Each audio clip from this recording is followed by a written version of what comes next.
तेज कदम चलना होगा। हे परम तपस्या के पथिकों, तुम्हें नूतन पथ रचना होगा। वक्त है कम लंबी मंजिल, तुम्हें तेज कदम चलना होगा।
ओम शांति।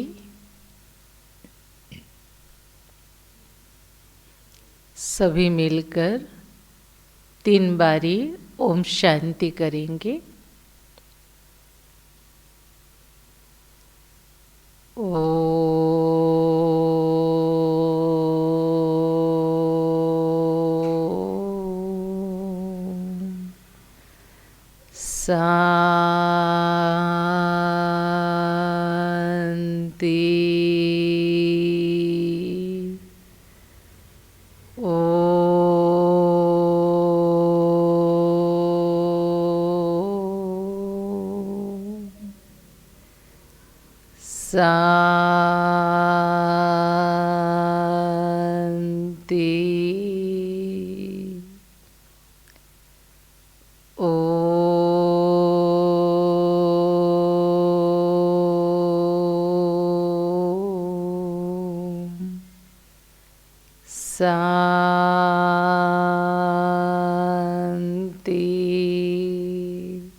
ओम शांति।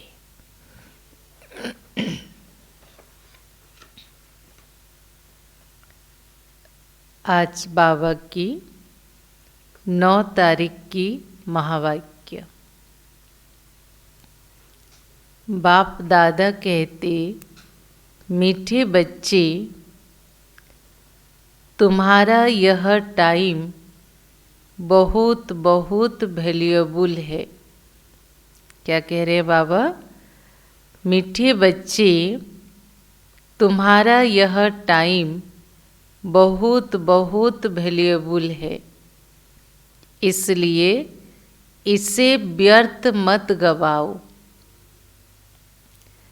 पात्र को देखकर ज्ञान दान करो। तो सुना बाबा की मुरली का सार। कई बार हम बच्चे परखने की शक्ति ना होने के कारण हम समझ नहीं पाते वास्तव में सामने वाला जो आत्मा हमारे पास आया है वो वास्तव में ज्ञान सुनने के जानने के इच्छुक है या नहीं है। और हम क्या करते, उसे समझाने में अपना समय व्यर्थ गवाते। क्योंकि जब तक किसको निश्चय नहीं हुआ कि यहाँ स्वयं भगवान पढ़ाते हैं, बाकी ज्ञान की बातें कितना भी समझाओ उसकी बुद्धि में बैठेगा नहीं। इसलिए बाबा ने कहा कि संगम के समय बहुत वैल्यूएबल है, पात्र देखकर ज्ञान दान करो। आज के प्रश्न हैं, गुणों की धारणा भी होती जाए और चलन भी सुधरती रहे, उसकी सहज विधि क्या है? गुणों की धारणा भी होती जाए और चलन भी सुधरती रहे, उसकी सहज विधि क्या है? जिस विधि से हमारे जीवन में गुणों की धारणा भी हो और हमारे जो पुरानी चाल चलन संस्कार स्वभाव है वो भी बदल जाए। तो उत्तर में संग भगवान कहते हैं, जो बाबा ने समझाया है वह दूसरों को समझाओ। ज्ञान धन का दान करो तो गुणों की धारणा भी सहज होती जाएगी, चलन भी सुधरती रहेगी। जिनकी बुद्धि में यह नॉलेज नहीं रहती, ज्ञान धन का दान नहीं करते, वह है मनहूस। यहाँ मनहूस माना अशुभ नहीं, मनहूस माना यहाँ कंजूस। वह मुफ्त अपने को घाटा डालते हैं। तो सुना सभी ने, भगवान ने क्या इशारा दिया, किस विधि से गुणों की धारणा होगी, चलन सुधरेगा? जो बाबा ने समझाया है वह दूसरों को समझाओ। ज्ञान धन का दान करो, क्योंकि जब हम किसी को ज्ञान की बातें सुनाएंगे और वो चीज़ हमारे में नहीं होगा तो हमें उस समय गिल्टी फील होगा, पश्चाताप होगा। अपने आप हम अपने को रेक्टिफाई करते जाएंगे, परिवर्तन करते जाएंगे। इसलिए ज्ञान धन का दान करो तो गुणों की धारणा भी सहज होती जाएगी, चलन भी सुधरती रहेगी। जिनकी बुद्धि में यह नॉलेज नहीं रहती, ज्ञान धन का दान नहीं करते, आज बड़े कड़े शब्द परमात्मा ने कहा, वह है मनहूस। वह मुफ्त अपने को घाटा डालते हैं। गीत है, बचपन के दिन भुला ना देना, आज हंसे कल रुला ना देना। कौन से बचपन? यह ईश्वरीय बचपन।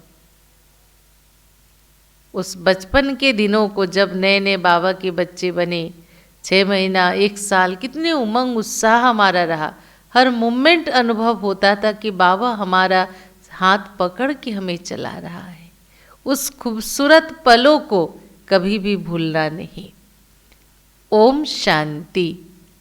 मीठे मीठे बच्चों ने गीत सुना, अर्थ तो अच्छी रीति समझा। हम आत्मा हैं और बेहद बाप के बच्चे हैं, यह भुला ना दो। अभी अभी बाप की याद में हर्षित होते, अभी अभी फिर याद भूल जाने से गम में पड़ जाते। तो चले बाबा की याद में सुखों की अनुभूति करेंगे।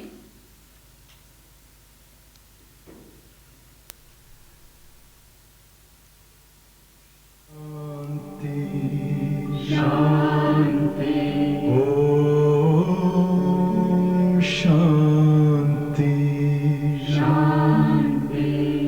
अंतर मन में ज्योति जगा लो, होगा दूर अंधेरा।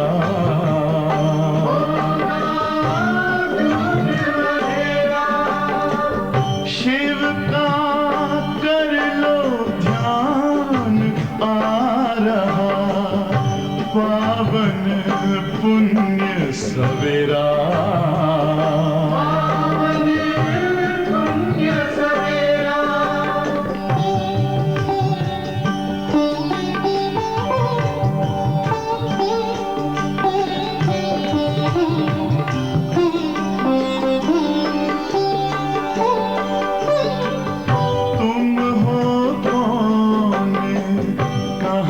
से आए अपने आप को जानो, राजयोग के द्वारा अपना परम पिता पहचानो। इसी राजपथ पर चलकर पालो अपना बसेरा।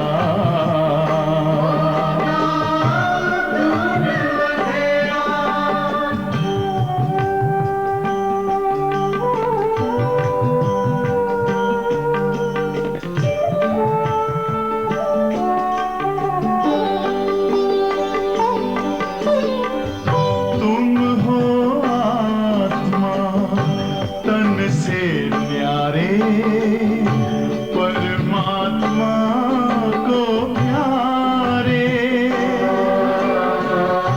दिव्य गुणों को धारण करके योगी बनो दुलारे। ज्योति बिंदु ही तोड़ेगा ये माया मोह का घेरा।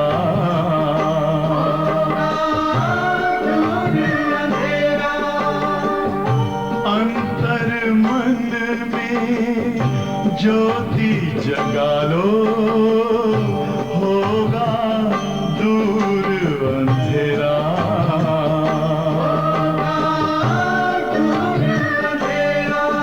ओम शांति, ओम शांति।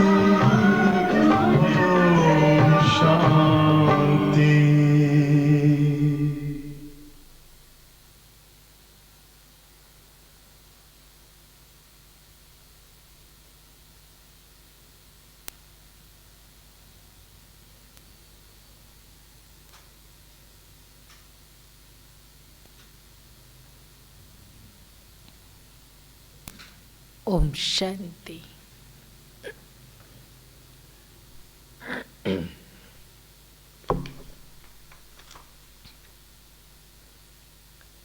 बाबा कह रहे थे, अभी अभी बाप की याद में हर्षित होते हैं, अभी अभी फिर याद भूल जाने से गम में पड़ जाते हैं।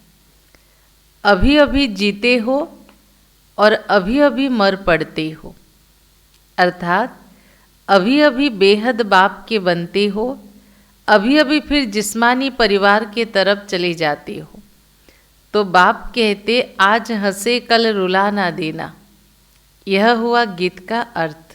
आज से पहले कभी ने बाबा इतना क्लियर करके गीत का अर्थ नहीं समझाया था।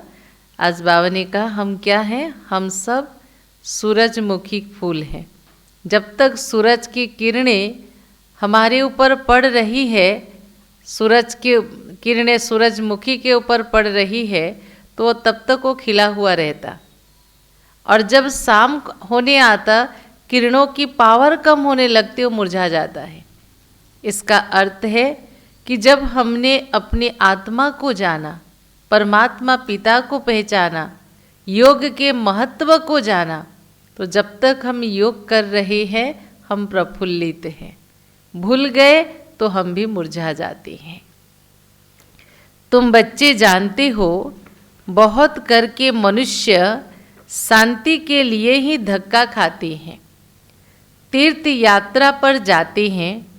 ऐसे नहीं कि धक्का खाने से कोई शांति मिल जाती है। तीर्थ करने जाते तो आने के बाद पूरा शांति मिल जाती, ऐसा नहीं। यह एक ही संगम युग है जब बाप आकर बच्चों को समझाते हैं। पहले पहले तो अपनी को पहचानो, आत्मा है ही शांत स्वरूप। जिस शांति को पाने के लिए भटक रहे हैं, वास्तव में मैं आत्मा हूँ ही शांत स्वरूप। रहने का स्थान भी शांति धाम है। यहाँ आती हैं तो कर्म जरूर करना पड़ता है। जब अपने शांति धाम में है तो आत्मा शांत है, अर्थात डेड साइलेंस है। आत्मा रूप में वो सिर्फ एक एनर्जी है। एक्टिवेट तभी होती जब वो शरीर के संबंध में इस कर्म क्षेत्र पर, धरती पर आती है, जन्म लेती है। सतयुग में भी शांति रहती, सुख भी है, शांति भी है। शांति धाम को सुख धाम नहीं कहेंगे। जहाँ सुख है उसे सुख धाम, जहाँ दुख है उसे दुख धाम, जहाँ शांति है उसे शांति धाम। कितना सुंदर परमात्मा ने कहा कि परम धाम जो आत्मा का घर है, वहाँ कंप्लीटली शांति है, इसलिए उसका नाम शांति धाम। इस कलयुग में दुख है हर चीज के पीछे, इसलिए दुख धाम। और सतयुग में 100% सुख है, इसलिए उसका नाम सुख धाम है। यह सब बातें तुम समझ रहे हो। यह सब समझाने के लिए कोई को सन्मुख ही समझाया जाता है।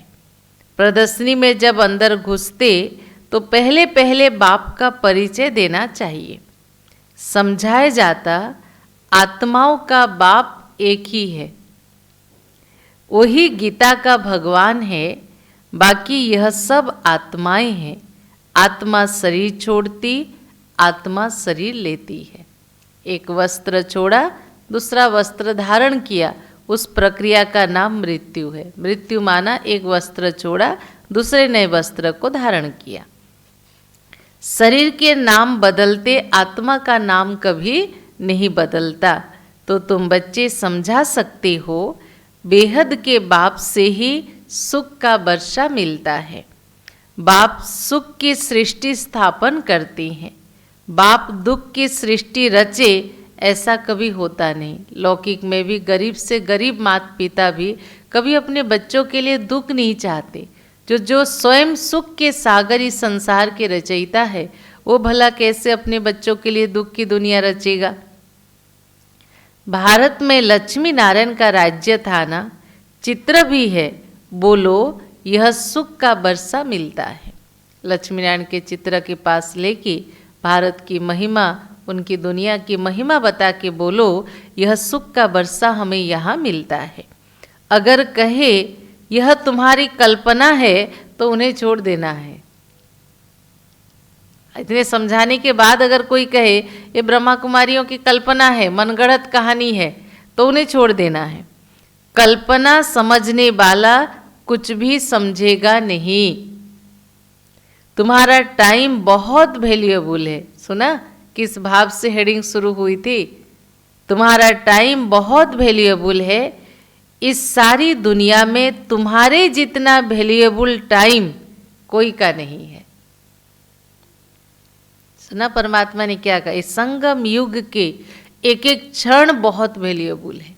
इस 100 वर्ष के कोई 10 दिन में, कोई 15 दिन हुआ, कोई 1 महीना हुआ, कोई 10 साल हुआ, कोई 20 साल हुआ या 30 साल, उससे ज़्यादा मैक्सिमम हमारे ग्रुप के बीच में कोई नहीं है। ये 30 साल में हमें 4900 वर्ष के लिए भाग्य बनाना है।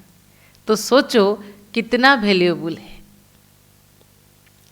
बड़े बड़े मनुष्य का टाइम वैल्यूएबल होता ना, बाप का टाइम कितना वैल्यूएबल है। बाप समझा कर तुम्हें क्या से क्या बनाते हैं। तो बाप तुम बच्चों को कहते, बच्चे तुम अपना वैल्यूएबल टाइम मत गवाओ। नॉलेज पात्र को ही देनी है, पात्र को समझाना चाहिए। सब बच्चे तो समझ नहीं सकते, इतनी बुद्धि नहीं जो समझे। परमात्मा क्या कह रहे हैं? इतना श्रेष्ठ अमूल्य अविनाशी ज्ञान को समझने के लिए भी बुद्धि रूपी बर्तन पवित्र शुद्ध होना चाहिए, भाग्य में होना चाहिए, तब समझ में आएगा। नहीं तो किसी के समझ में आना इतना सहज नहीं है। पहले पहले बाप का परिचय देना है। जब तक यह नहीं समझते कि हम आत्माओं का बाप शिव है तो आगे कुछ भी नहीं समझ सकेंगे। आत्मा परमात्मा ये 2 सब्जेक्ट क्लियर करना है, क्लियर करना है।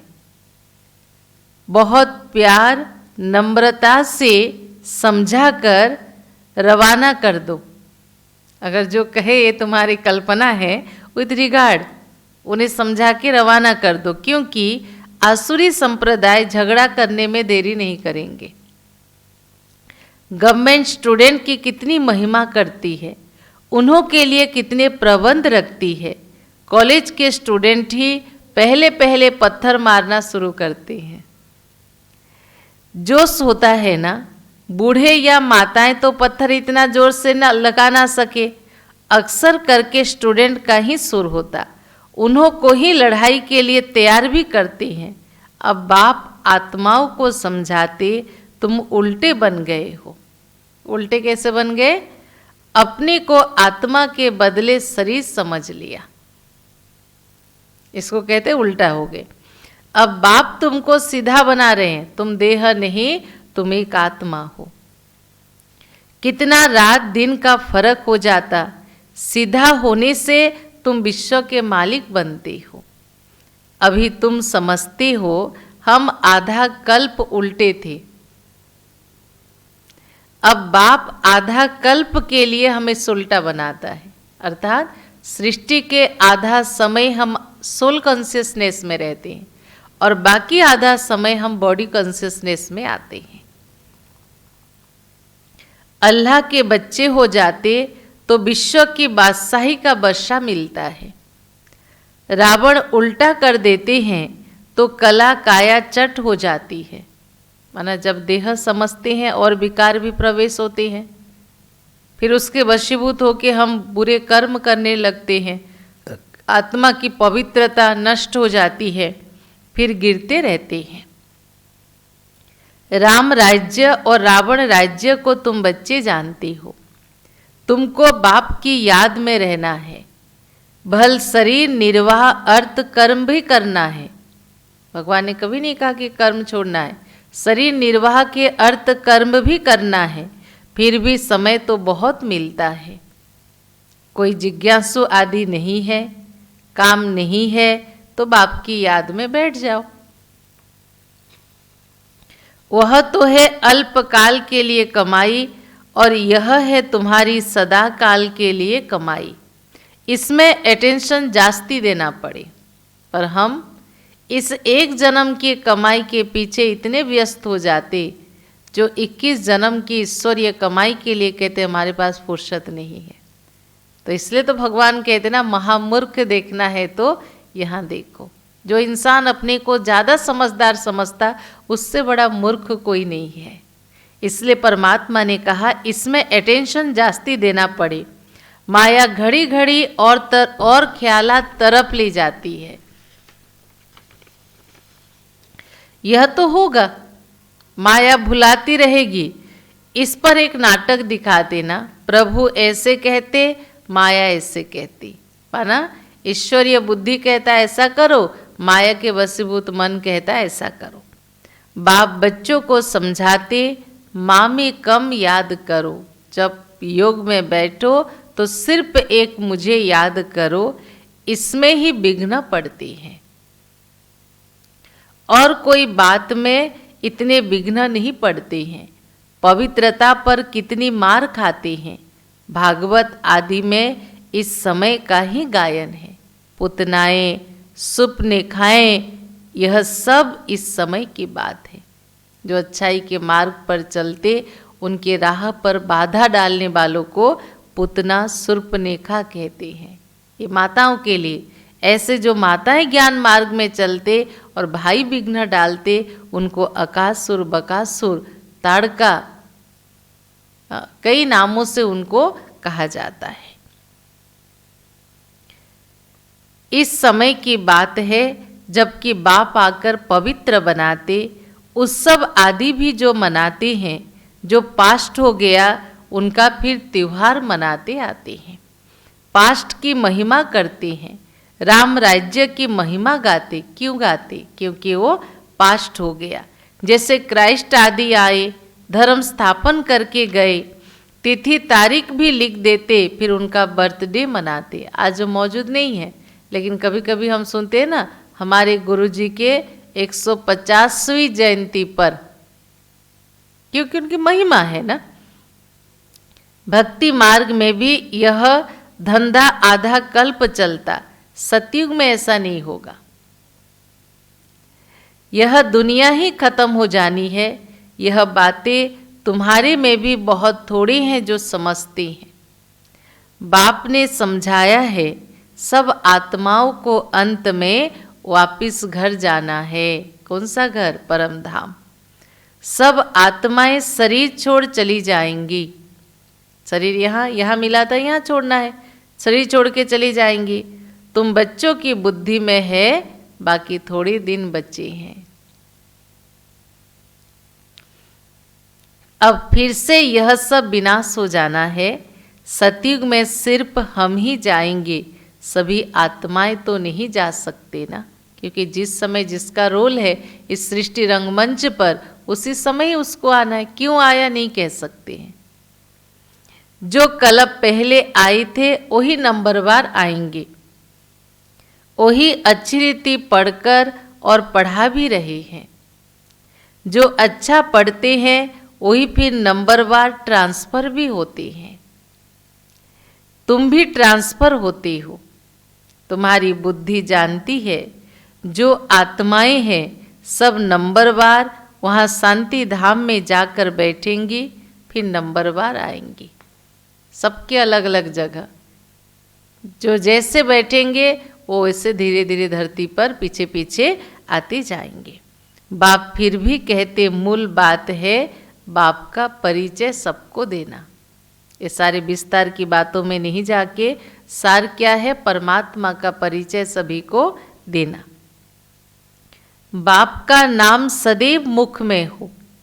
आत्मा क्या है, परमात्मा क्या है, दुनिया में कोई भी नहीं जानते। भल गाते हैं, भ्रुकुटी के बीच चमकता है अजब सितारा। पर वो सितारा कौन है? दिव्य प्रकाशमय आत्मा है। ये समझ, वो फिर मेरी आत्मा है, ये समझ नहीं आता। बस जास्ती और कुछ नहीं समझते, सो भी यह ज्ञान बहुत थोड़े की बुद्धि में ही बैठती है। घड़ी घड़ी भूल जाते, पहले पहले समझाना है कि बाप ही पतित पावन है, स्वयं परमात्मा ही पतित पावन है। वर्षा भी देते हैं, शहंशाह भी बनाते हैं। तुम्हारे पास गीत है ना, आखिर वह दिन आया आज जिस दिन की राह तकते थे माना निहार रहे थे, वेट कर रहे थे, इंतजार कर रहे थे। वो दिन आया कि कब भगवान धरती पर आएगा, हमारी मनोकामना पूर्ण करेगा, हमारी प्रार्थना सुनेगा, हमको अपने मनीचित फल मुक्ति देगा। उस सारे पूरा करने का दिन इस संगम युग है, जबकि भगवान धरती पर आ चुका है। जिसका रास्ता भक्ति मार्ग में बहुत तकते थे, द्वापर से भक्ति शुरू होती, फिर अंत में बाप आकर रास्ता बताते हैं। कयामत का समय भी इनको कहा जाता है। आसुरी बंधन का सब हिसाब किताब चुकतू कर फिर वापिस चले जाती हैं। 84 जन्मों के पाठ को तुम जानती हो। यह पाठ बजता ही रहता है। शिव जयंती मनाते तो जरूर शिव आया होगा ना, शिवरात्रि जरूर कुछ किया होगा, तभी तो इतने धूमधाम से मनाते। वही नई दुनिया बनाते हैं। क्या क्या परमात्मा ने नई दुनिया बनाया। यह लक्ष्मी नारायण मालिक थे, अब नहीं है। फिर बाप राजयोग सिखलाते हैं। यह राजयोग सिखाया था, तुम्हारे सिवाय और कोई के मुख में यह बात ज्ञान की आ ना सके।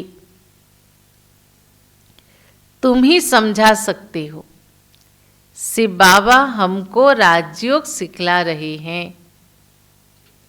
शिवोहम का जो उच्चारण करते वो भी रॉन्ग है। तुमको अब बाप ने समझाया है। तुम ही चक्र लगाए ब्राह्मण कुल से देवता कुल में आते हो। सो हम सो, हम ही ब्राह्मण हैं, फिर देवता बनेंगे, फिर क्षत्रिय बनेंगे, फिर वैश्य बनेंगे, फिर शूद्र बनेंगे, फिर ब्राह्मण बनेंगे। 5 युग में 5 वर्ण। सतयुग में देवता वर्ण, त्रेता में क्षत्रिय वर्ण, द्वापर में वैश्य वर्ण, कलयुग में सभी शूद्र वर्ण, और संगम पे परमात्मा हमें ब्राह्मण वर्ण के बनाता है। अभी हम ब्राह्मण हैं। यह 84 का चक्र है। यह कोई मंत्र जपने का नहीं है। बुद्धि में अर्थ रहना चाहिए, वह भी सेकंड की बात। जैसे बीज और झाड़ सेकंड में सारा ध्यान में आ जाता है ना, वैसे हमसो का राज भी सेकंड में तुम बच्चों के बुद्धि में आ जाता है कि हम आत्मा ऐसे चक्र लगाती हैं। 5 वर्णों में, 5 युगों में 5 वर्णों का चक्र लगाती हैं, जिसको स्वदर्शन चक्र कहा जाता। तुम किसको कहो हम स्वदर्शन चक्रधारी हैं तो मानेंगे नहीं, क्योंकि भक्ति में सभी ने कृष्ण को सोचा है ना। यह स्वदर्शन, स्व अर्थात आत्मा, दर्शन माना आत्मा को ज्ञात हुआ कि मैं आत्मा इस 5000 वर्ष के सृष्टि नाटक में कैसे मैं 5 वर्णों के चक्र में आती हूँ, कैसे मैं पवित्र से अपवित्र बनती हूँ। इसको कहा स्वदर्शन चक्रधारी बनना, स्मरण आना। कहेंगे यह तो सब अपने ऊपर टाइटल रख दिए। फिर तुम समझाएंगे कि हम 84 के चक्र कैसे लेते, यह चक्र कैसे फिरता, आत्मा को अपने 84 जन्मों का दर्शन होता। इसको कहते स्वदर्शन चक्रधारी। सुना, आत्मा को इस ज्ञान के द्वारा अपने 84 जन्मों के चक्र का दर्शन होता कि कैसे वो जन्म मरण के चक्र में आती है। पहले तो सुनकर चमक जाते हैं, यह फिर क्या गपोड़ा लगाते हैं। जब तुम बाप का परिचय देंगे तो उनको गपोड़ा नहीं लगेगा कि यहाँ समझाने वाला संग भगवान ज्ञान का सागर है। ये हमारी मनगढ़ंत कहानी नहीं है, बात नहीं है। यहाँ भगवान ने सारी बातें समझाई। कोई मनगढ़ंत ऐसी बातें कह ना सके। बाप को याद करते हैं, गीत गाते भी हैं, बाबा आप आएंगे तो हम वारी जाएंगे, आपको ही याद करेंगे। बाप कहते, तुम कहते थे ना, अब मैं तुमको याद दिलाता हूँ। भगवान क्या कह रहे हैं, जब भक्ति में तुम पूजा पाठ भक्ति करते थे तो कहते थे प्रभु आप जब आओगे तो हम आपके सिवाय और किसी की बात नहीं सुनेंगे, आपको ही याद करेंगे। भगवान कहता मैं तुम्हें याद दिला रहा हूँ, सिर्फ मुझे याद करो। नष्टो मोहा हो जाओ, इस देह से भी नष्टो मोहा हो जाओ, अपनी को आत्मा समझ मुझे याद करो, तो तुम्हारे विकर्म विनाश हो जाए। यह मीठी बात सबको पसंद आएगी। बाप का परिचय नहीं होगा तो किसी न किसी बात में संशय उठाते रहेंगे। इसलिए पहले तो 2-3 चित्र आगे रख दो जिसमें बाप का परिचय हो। बाप का परिचय मिलने से वर्षे का भी मिल जाएगा। बाप कहते मैं तुमको राजाओं का राजा बनाता हूँ, यह चित्र बनाओ। डबल सिरताज राजाओं के आगे सिंगल ताज वाले माथा टेक रहे हैं। कोई भी देवी देवता की मूर्ति के आगे जो राजाएं होके गए वो जाके पूजा करते ना, माथा झुकाते ना। आप ही पूज्य, आप ही पुजारी का राज उनके समझ में आ जाए। पहले बाप की पूजा करते, फिर अपने चित्रों की बैठ पूजा करते। हम ही देवी देवता थे तो पहले शिव की पूजा किया, फिर देवताओं की पूजा किया, तो अपनी ही किया ना। जो पावन होकर गए उनका चित्र बनाकर बैठ के पूजा करते हैं। यह भी तुमको अभी ज्ञान मिलता है।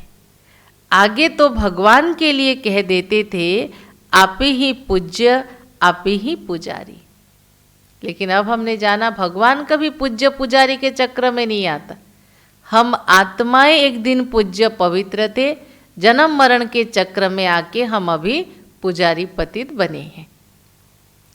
अब तुमको समझाया गया, तुम ही इस चक्र में आते हो। बुद्धि में यह नॉलेज सदैव रहती है और फिर समझाना भी है। कहावत है ना, धन दिए धन ना खूटे। ऐसा कौन सा धन है जितना बांटोगे वो कभी खत्म नहीं होगा, वो बढ़ेगा, वो है ज्ञान धन। जो धन दान नहीं करते, आज भगवान कह रहा है उनको मनहूस कहते ना। जो कंजूस होते वो अपने पैर की भी एक नाखून भी नहीं देंगे किसी को कटे हुए। कहने का भाव है इतना उच्च ज्ञान प्राप्त होने के बावजूद भी जब आपके जीवन परिवर्तन हुआ तो ये दूसरों को दे के उनका भी तो परिवर्तन करना है ना। तो बाबा ने जो समझाया है वह फिर दूसरों को समझाना है। नहीं समझाएंगे तो मुफ्त में अपने को घाटा डालेंगे। गुण भी धारणा नहीं होंगे, चलन ऐसे की ऐसे रह जाएगी। क्योंकि पानी जितना बहता है वो साफ रहता है, जहाँ जम गया वो पानी गंदा हो जाता है। ऐसे जो ज्ञान सुना, जो मिला, वो जितना हम औरों को बांटेंगे उतना हमारे में रिफाइनेस आएगी, हमारे में उदाहरणा होगी। हर एक अपने को समझ सकते हो। तुमको अब समझ मिली है, बाकी सब है बेसमझ। तुम सब कुछ जानते हो। बाप कहते इस तरफ है दैवी संप्रदाय, उस तरफ है आसुरी संप्रदाय। बुद्धि से तुम जानते हो अभी हम संगम युग पर हैं। कलयुग वाले आसुरी संप्रदाय, सतयुग वाले दैवी संप्रदाय। हम कहाँ खड़े हैं? संगम युग पर, ईश्वरीय संप्रदाय है। एक ही घर में एक संगम युग का है, एक कलयुग का है, दोनों इकट्ठे रहते। अर्थात घर में एक ज्ञान में चल रहे संगम युग है, जो नहीं चल रहे वो कलयुगी है, दोनों इकट्ठे रहते। फिर देखा जाता हंस बनने लायक नहीं है तो फिर युक्ति उनके लिए रची जाती है। आपने कोशिश किया, घर वाले और ज्ञान में नहीं आए, तो फिर हमें बैलेंस रख के चलना है ना, नहीं तो फिर विघ्न डालते रहेंगे। कोशिश करनी है आप समान बनाने की, नहीं तो तंग करते रहेंगे। फिर युक्ति से किनारा करना पड़ता है, विघ्न तो पड़ेंगे।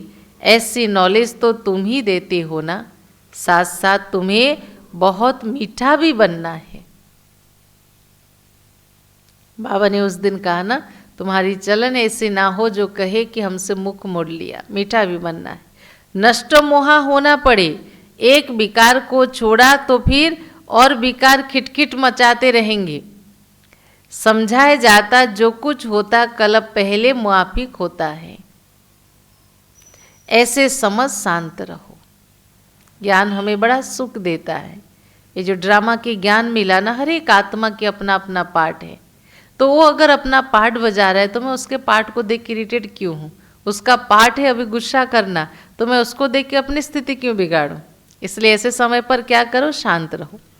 भावी समझी जाती है, अच्छे अच्छे समझाने वाले बच्चे भी गिर पड़ते, बड़ी जोर से चमाट खा लेते, फिर कहा जाता कल पहले भी चमाट खाई है। हर एक अपने अंदर से समझ सकते हो। लिखते हैं बाबा, हम क्रोध में आ गए, फलाने ने हम क्रोध में आ गए, फलाने को मारा, यह भूल हो गई। बाप समझाते बच्चे जितना हो सके कंट्रोल करो। कैसे कैसे मनुष्य हैं, अबलाओं पर कितने अत्याचार करते हैं। पुरुष बलवान होते, स्त्री अबला होती। बाप फिर तुमको यह गुप्त लड़ाई सिखलाते जिससे तुम रावण पर जीत पाते हो। बाबा हमें सेल्फ एम्पावर्ड बनाता है, अंदरूनी शक्तिशाली बनाता है कि कोई भी परिस्थिति को हम सामना करने की शक्ति योग से प्राप्त करते हैं।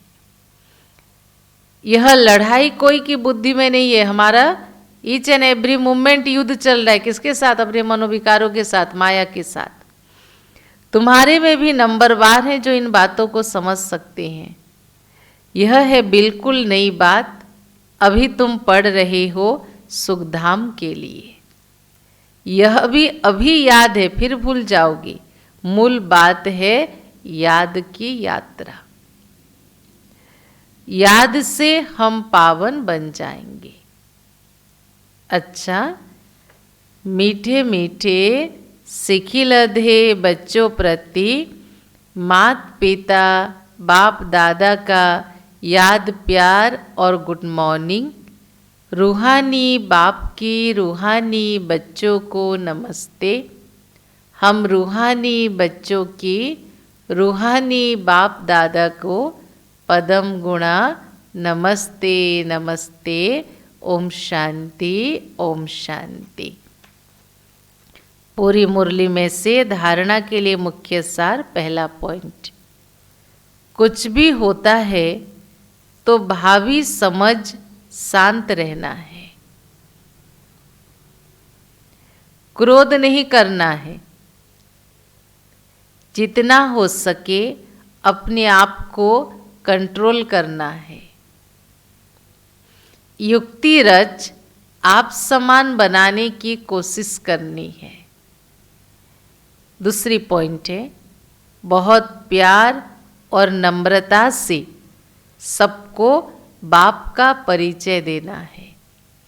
सबको यही मीठी मीठी बात सुनाओ कि बाप कहते अपनी को आत्मा समझ मुझे याद करो।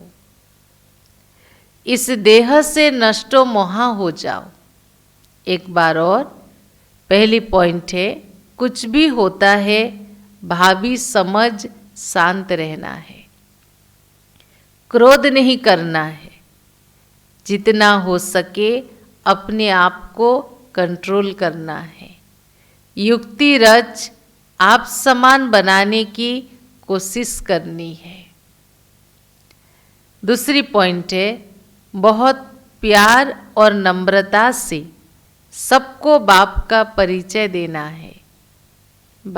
सबको यही मीठी मीठी बात सुनाओ कि बाप कहते अपने को आत्मा समझ मुझे याद करो। इस देह से नष्टो मोहा हो जाओ। आज की वरदान, बहुत सुंदर वरदान। नम्रता रूपी कवच द्वारा व्यर्थ के रावण को जलाने वाले सच्चे स्नेही सहयोगी भव। नम्रता रूपी कवच द्वारा व्यर्थ के रावण को जलाने वाले सच्चे स्नेही सहयोगी भव। विस्तार सभी सुनेंगे। कोई कितना भी आपके संगठन में, बहुत सुंदर चीज सुनो ध्यान से, कोई कितना भी आपके संगठन में कमी ढूंढने की कोशिश करे, कमी ढूंढने की कोशिश करे, लेकिन जरा भी संस्कार स्वभाव का टक्कर दिखाई ना दे। अगर कोई गाली भी दे, इंसल्ट भी करे, आप सेंट बन जाओ। अगर कोई रॉन्ग भी करता है, आप राइट रहो। कोई टक्कर लेता है तो भी आप उसे स्नेह का पानी दो। यह क्यों, ऐसा क्यों, यह संकल्प करके आग पर तेल नहीं डालो। नम्रता का कवच पहनकर रहो। जहाँ नम्रता होगी वहाँ स्नेह और सहयोग भी अवश्य होगा। कितनी इम्पोर्टेंट बातें परमात्मा ने कहा। एक बार और वरदान रिवाइज करेंगे। नम्रता रूपी कवच द्वारा व्यर्थ के रावण को जलाने वाले सच्चे स्नेही सहयोगी भव। विस्तार है। कोई कितना भी आपके संगठन में, इस ईश्वरीय संगठन में कमी ढूंढने की कोशिश करे, लेकिन जरा भी संस्कार स्वभाव का टक्कर दिखाई ना दे।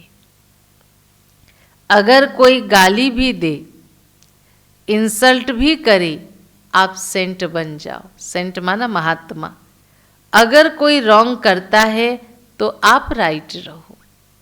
इसलिए ज्ञान मार्ग क्या कहता है? खुद को देखो, खुद को बदलो, खुद को सुधारो। पर अज्ञान में क्या करते थे? दोनों आंखों से दूसरे को देखते थे, उसके कमी, उसके कमजोरी सब दिखाई देता था।